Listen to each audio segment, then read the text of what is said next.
dentro del agua para saber que ese macho está en celo. O sea, están oliendo.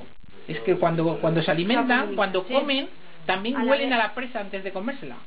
Porque para detectar si eso es comestible, la huelen, porque nosotros lo hemos visto. O sea, le meten el hocico antes de pegarle el bocado, le meten el hocico para olerlo. Pues a la hora de aparearse igual. El macho bombea las hormonas masculinas, la hembra lo detecta.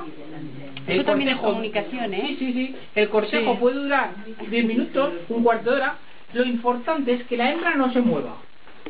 Si la hembra se despista, el macho la tiene que ir persiguiendo. Si la hembra logra captar la atención de la hembra con ese bombeo de agua, al final la hembra espera que el macho eyacule, se ve perfectamente, echa una especie echa el esperma compacto como si fuera el yogur, automáticamente la hembra lo huele, ve que es el esperma y lo que hace es ponerse encima del esperma y se lo pega a la cloaca. Se sabe colocar perfectamente la hembra encima del esperma y lo absorbe y lo lleva pegado a la cloaca y así se fecundan los huevos. Pero no hay un contacto físico entre ellos.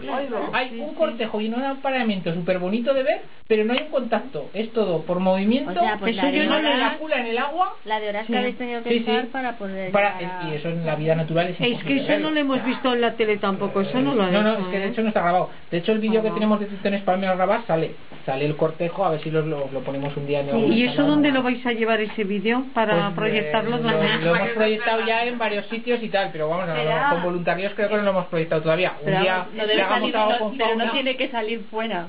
¿Cómo fuera? A ver, de vuestra posesión. No, está en nuestro poder. Muy interesante esto, y en la alimentación igual. ¿Y qué les metes a qué hora de alimentación? Lombrices que ellos como, igual ahora que les hemos comido no comen. O sea que ahí está solo la pareja esta, ¿no? A ver, no hay otro más, ¿no? Hay tres. Se les viene pero todos los días. 3 veces por semana se les da de comer. ¿Solo 3 veces? Sí, no les hace falta más. 3 tritones pueden comerse 15 lombrices. Y te las comen en un rato, ¿Y dónde las lombrices se las coges por ahí? Pegas 4 picotadas y por ahí te salen un montón. No hay ningún problema en buscar. O sea, solo 3 veces a la semana. No necesitan más en teoría. ¿Vale? Qué bonitos son. Y nosotros pues hemos observado cosas, ya te digo, que no las ponen en los libros.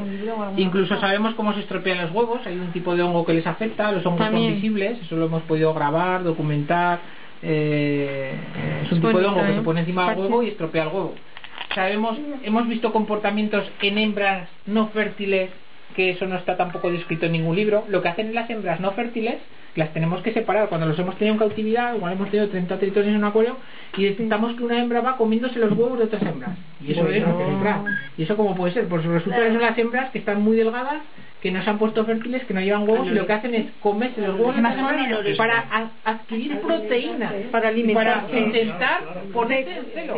Entonces cuando hemos detectado eso hemos tenido que separar la hembra para que no barriera con todos los huevos. Pero esos comportamientos no están en ningún libro. O sea, no, y nosotros los hemos observado.